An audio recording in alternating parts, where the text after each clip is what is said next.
Assalamualaikum warahmatullahi wabarakatuh. Bismillahirrahmanirrahim. Alhamdulillahirabbil alamin wa bihi nasta'inu ala umurid dunya waddin. Wassalatu wassalamu ala asrofil anbiya'i wal mursalin sayyidina wa maulana Muhammadin wa ala alihi wa ashabihi ajmain amma ba'du.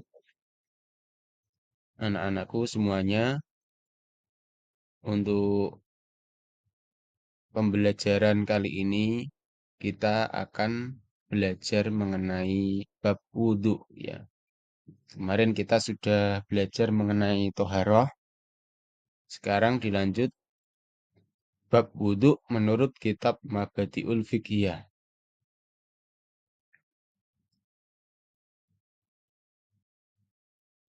Nah, di sini untuk pembahasan yang pertama itu mengenai syarat-syarat wudhu. Ya, jadi nanti yang kita bahas ada yang namanya syarat-syarat ya. Ada rukun atau fardu, kemudian ada sunah-sunahnya, makruh-makruhnya, dan yang terakhir itu yang membatalkan wudhu.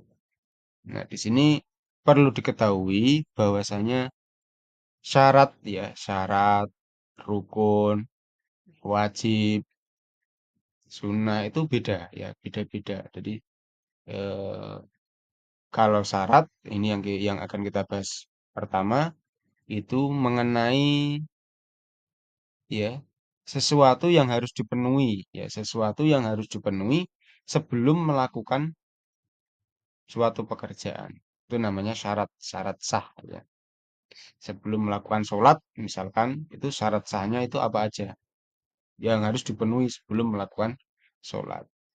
Ya, berbeda dengan rukun atau fardu. Ya, kalau rukun itu pas ketika melakukan sholatnya, melakukan suatu ibadah. Fardu itu juga sama masuk rukun ya. Selain di bab haji.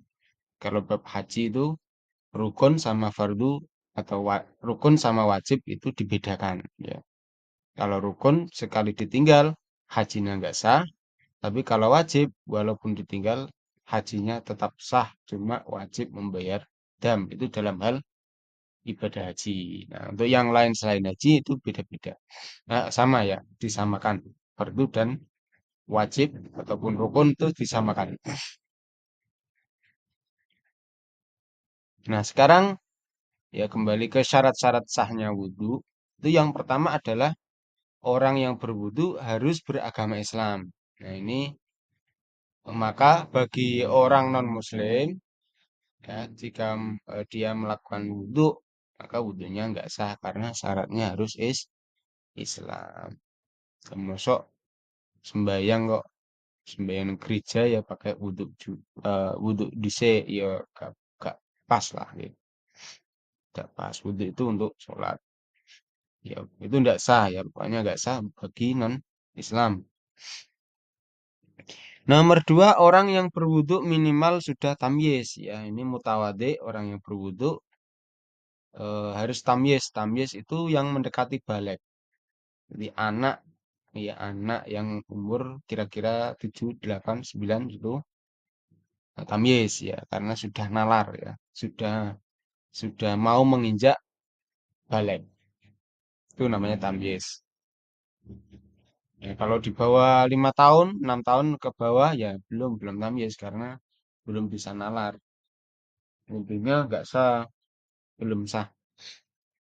Ya kalau kenapa kok umur 5 tahun 6 tahun kok sudah diajari wudhu ya, kan katanya nggak sah, nggak apa-apa kan untuk latihan aja. Itu pun jika dia mau ya, jika anak kecil itu mau ya nggak masalah, tapi nggak mau ya nggak usah dipaksa karena ini nggak belum kewajiban. Terus yang nomor tiga, tidak ada sesuatu yang bisa mencegah sampainya air ke kulit. Ya, ini di sini yang dimaksud kulit adalah kulit anggota wudhu ya. Ya, tangan, wajah, kaki, yang anggota wudhu itu harus dihilangkan dulu sesuatu yang menghalangi sampainya air ke kulit. Seperti misalkan cat, ya, cat atau minyak ya. Itu harus dihilangkan dulu, dibersihkan dulu.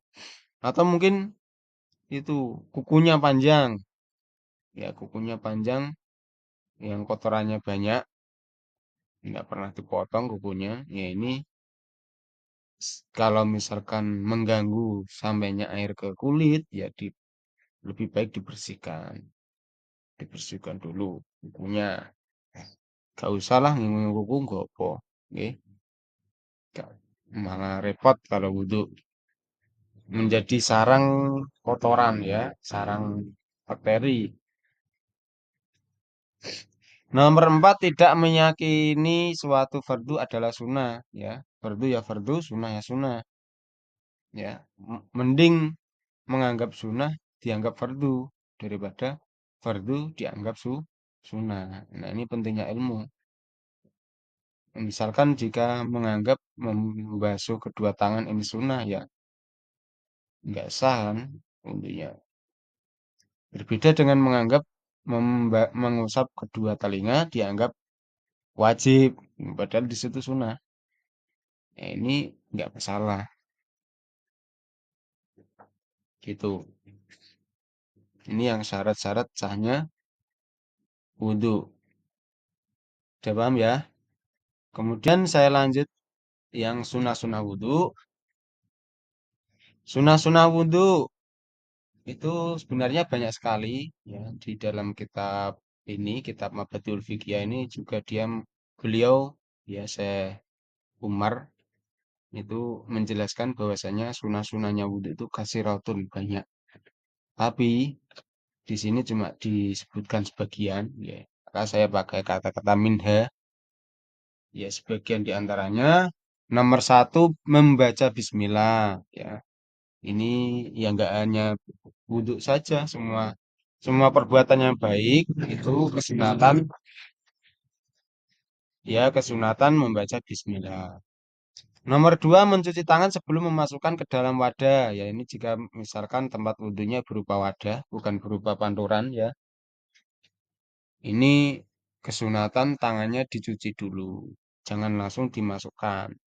Ya, ya, kalau misalkan langsung dimasukkan ya nggak masalah, nggak apa-apa. Cuma lebih baiknya itu dicuci dulu. Takutnya tangannya kotor. Nomor tiga, bersiwak. Nah, memakai alat siwak ini juga termasuk kesunatan sebelum wudhu. Siwakan dulu. Ya, termasuk memakai sikat gigi itu juga termasuk siwak ya. Untuk yang lebih afdol itu pakai kayu arok. Ya, namanya kayu arok itu banyak ya dijual biasanya untuk oleh-oleh haji. Itu yang lebih afdol. Kalau misalkan pakai kayu yang lain, Pak, pakai kayu randu, apapun kayu ya, ya boleh saja, nggak masalah. Tapi yang lebih baik, yang lebih afdol itu pakai kayu arok. Pakai kain juga boleh kok. Pakai gini, misalkan mau sholat atau mau wudhu, nih ya boleh. Itu juga masuk golongan siwak.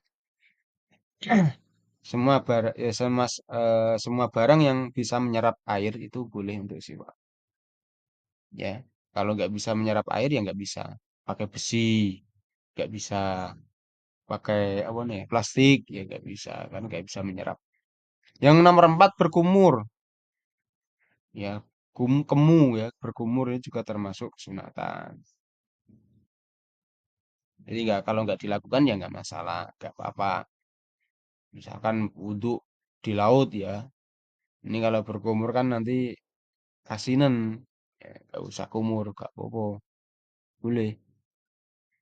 Bukan wajib karena banyak ya teman-teman ya anak-anak kecil itu menganggap berkumur itu wajib. Ini enggak wajib. Nomor 5, menghisap air ke dalam hidung. Nah, istinsyak ya. Nyesep banyurung bahasa Jawa nih. Di banyu disesep dikeluarkan lagi supaya kotoran-kotoran yang ada di hidung ini bersih. Jangan diteruskan dilok ya. Seret keluarkan lagi. Itu ya. Nih. Terus, nah ini saya kalau dulu pernah belajar kitab yang lain itu di antara kesunatannya lagi, antara berkumur dan menghisap istinsak ya, menghisap air ke dalam hidung, itu pakai air yang sama. Jadi satu cawan langsung dua untuk berkumur dan istinsak itu termasuk sunnah juga. Ya, ya di sini nggak disebutkan.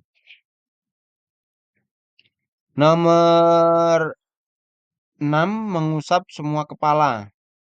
Nah, ini prakteknya ya. Ini saya praktekkan wudhu sing sing apa? Sing ideal yang bagus kayak gini ya. Tangan kita misal dimasukkan ke wadah, terus ngusapnya kayak gini. Ya, gini dikembalikan. Ini nanti kepala sekali usapan aja sudah basah semua. Apalagi nanti kalau diulang 3 kali. Nah, ini semuanya akan basah. Ini lebih abdol ya, lebih utama, lebih bagus supaya nanti di akhirat ya nanti kalau kita sudah ke alam akhirat itu kalau kita wudhu air wudhu itu akan bersinar ya. Yang kita wudhui ya tangan, kepala itu akan bersinar, memancarkan sinar. Sehingga nanti kalau Kanjeng Nabi Muhammad mau mencari umatnya ya gampang. Yang sering wudhu kelihatan langsung. Makanya kalau wudhu usahakan sunah-sunah ini dilengkapi. Gitu ya. Terus yang selanjutnya mengusap kedua telinga. Ini prakteknya tangan jempol, ibu jari itu di belakang telinga, yang di luar telinga ya. Namanya dohiri hima. Terus yang telunjuk itu di dalam kayak gini. Nah, ya dijalankan kayak gini. Nanti akan bersih. Ini termasuk sunatan. Nomor 8 menyela-nyalai jari-jari tangan maupun kaki ya. Jari-jari tangan ini juga disela-selai. Ini fungsinya apa ya? Tujuannya apa? Tujuannya untuk berhati-hati ya. Walaupun kita sudah meyakini wudhu kita sudah sempurna, tapi untuk hati-hati saja. Ya, beda loh ya ini antara hati-hati sama was-was. Kalau was-was itu mamang, ragu. Tadi saya membasuh tangan ini sudah lengkap apa enggak ya? Sudah sempurna apa belum? Ini namanya was-was. Tapi kalau hati-hati itu dia sudah meyakini bahwasanya membasuhnya ini sudah sempurna, cuma dikasih gini lagi, disela-selai lagi untuk hati-hati. Gitu ya. Terus nyela-nyelai jenggot. Nggih, jenggot yang tebal. Jadi jenggot ini, yang jenggotnya tebal ini kan bagian dari wajah. Ini harus disela-selai yang jenggotnya tebal. Kalau jenggot saya kan tipis, pasti air masuk. Yang tebal itu kayak orang Arab. Kayak gini di sini-sini banyak bulunya, yaitu harus disela-selai. Nomor 10 menggerakkan cincin. Ini juga bagian dari hati-hati. Menggerakkan cincin, ya, biar lebih airnya biar lebih masuk. Nomor 11 mendalukan anggota tubuh bagian kanan. Ya, takdimul yumna alal yusro. Disikno anggota tengen, ngerekno anggota kiwa. Ini termasuk bagian dari sunnah wudhu. Ya, membasuh tangan ya tangan kanan dulu. Membasuh kaki ya kaki kanan dulu. Ya, kecuali membasuh wajah atau kepala ya. Kepala ini nggak usah bagian kanan dulu, kiri dulu nggak. Terus telinga juga sama, nggak usah telinga kanan dulu baru kiri, tapi berbarengan ya antara kiri dan kanan. Nomor 12 mengulangi sampai 3 kali. Ya, mengulangi sampai 3 kali. Ini juga termasuk bagian dari sunah-sunah wudhu. Diulang-ulang sampai 3 kali. Nomor 13 berkesinambungan atau nuli-nuli. ya. Nuli-nuli itu gini. Jadi antara fardu satu dengan fardu yang lain ini tidak terpisah. Ya. Jadi langsung setelah membasuh tangan, kedua tangan langsung mengusap kepala sebelum tangannya kering. Ya ini namanya nuli-nuli. Berbeda dengan urut. Ya urut itu nggak boleh terbolak-balik. Walaupun tidak nuli-nuli ya. Misalkan urut tadi ya, misalkan urut. Misalkan kita wudhu di rumah, ya wudhu normal sampai membasuh tangan atau ini ya, misalkan sampai membasuh kedua tangan ya, ini airnya habis misalkan. Nah, mau nggak mau kan cari air lagi, misalkan langsung lari ke masjid. Dilalah masjidnya itu jauh, sampai masjid itu sekitar berapa jam misalkan. Misalkan ya pokoknya sampai sekira tangannya kering ya, airnya itu kering. Kemudian sampai di masjid langsung apa mengusap sebagian kepala, dilanjutkan kaki ini enggak masalah. Yang penting urut tidak dibolak-balik, gitu ya. Yang nomor 14 itu ngosoi. Ngosoi itu ya ini apa namanya? Pakai tangannya di, dijalankan ya di anggota tubuh yang dibasuh ya. Walaupun pembasuh itu cuma misalkan disiram air ini sudah cukup, ya tapi alangkah baiknya itu kesunatan dikosoi. Ini ya ada final. Yang terakhir ya, yang terakhir berdoa. Jadi berdoa ini juga termasuk kesunatan. Itu asyhadu alla ilaha illallah wahdahu la syarikalah wa asyhadu anna Muhammadan abduhu wa rasuluh ya. Ulumma ja'alni minat tawabina ila akhirin ini termasuk kesunatan wudhu. Oke, kita lanjut. Nah, makruh wudhu. Makruh wudhu diantaranya nomor satu berlebihan dalam menggunakan air. Ini hati-hati. Memakai air itu seperlunya aja ya, jangan berlebihan. Iman ya. Mubadir ya, innal mubadzirina kanu ikhwana syayatin.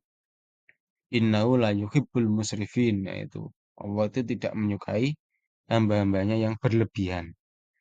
Nomor dua, meminta tolong kepada orang lain kecuali ada kebutuhan. Nah, minta tolong juga sama, termasuk makruh. Ya, misalkan minta dituroi ya, dituroi air misalkan. Kalau nggak ada kebutuhan ya makruh. Tapi kalau ada kebutuhan nggak apa-apa. Tidak dibilang makruh. Nomor tiga, melebihi sampai 3 kali pengulangan ya, sampai 4 kali, 5 kali, apalagi sampai 10 kali dan seterusnya. Ini termasuk makruh ya. Ya, mungkin bagian dari berlebihan. Ya, israf. Nomor 4, memakai handuk. Nah, ini ya, ketika kita sudah selesai wudhu, usahakan tidak usah diusap. Ya, airnya nggak usah diusap. Biarkan aja, nggak masalah. Ya malah bagus kan dibiarkan.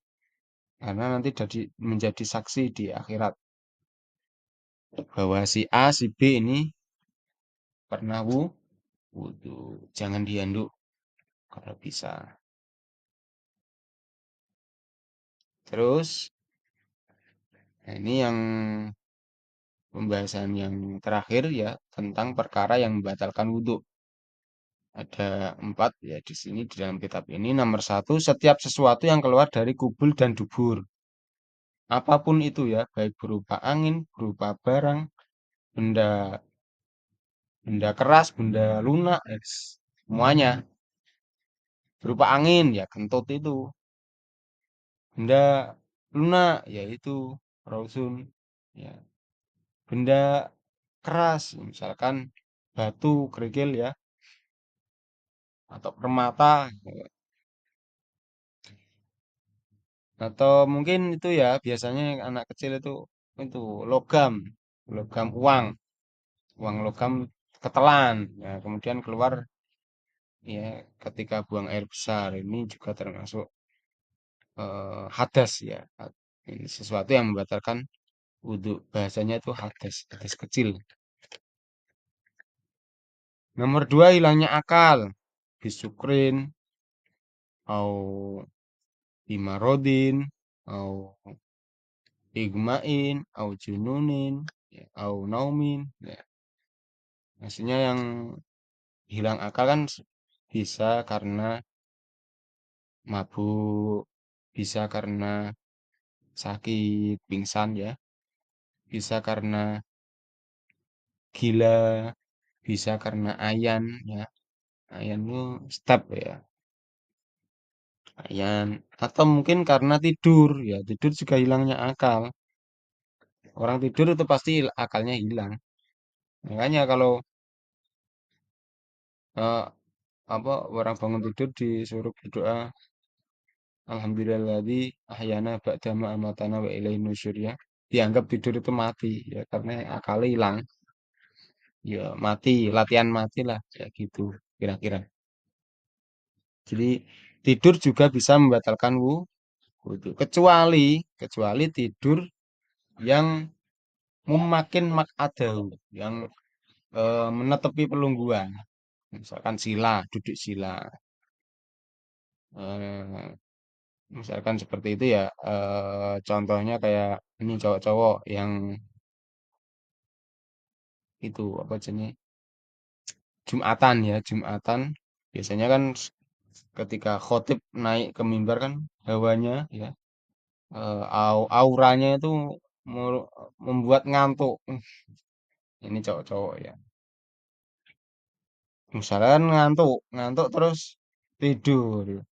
Nah, kalau tidurnya dengan duduk bersila, ini kabar gembira ya. Ini wudhunya tidak batal, tidak usah mengulangi wudhu. Kecuali kalau duduknya bersandaran pakai tembok yang belakang atau senden soko ya. Ini ya batal. Turunnya merekongong ya batal. Nggih. Atau tidurnya telentang juga batal. Terus yang ketiga, bersentuhan kulit antara laki-laki dan perempuan. Nah, ini karena bikibarin sebab podo gede nih ya, sama-sama besarnya. Ini bisa membatalkan wudhu. Kalau anak kecil ya enggak, laki-laki dan perempuan. Nomor empat, menyentuh farji manusia dengan telapak tangan.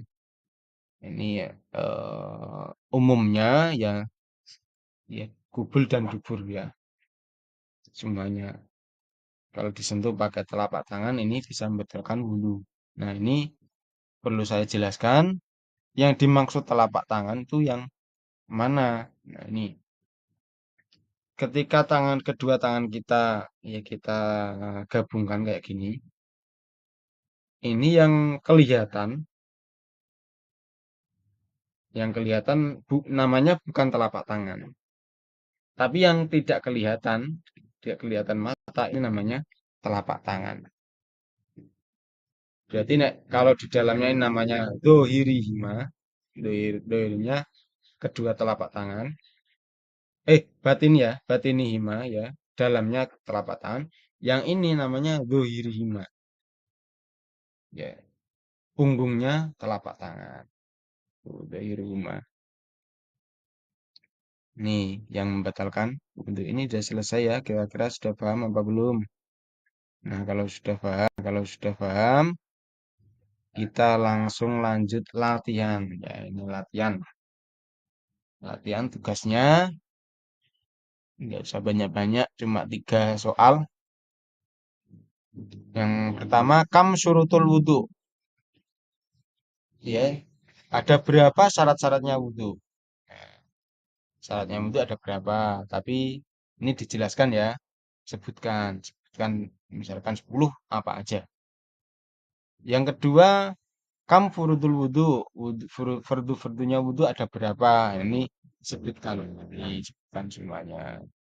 Yang terakhir, kam mubtilatul wudhu, yang membatalkan wudhu itu ada berapa? Sebutkan. Itu aja ya. Selamat mengerjakan, selalu selamat dan Semoga bermanfaat. Semangat, sukses ya. Dari saya sekian. Wabillahi taufik walhidayah. Wassalamualaikum warahmatullahi wabarakatuh.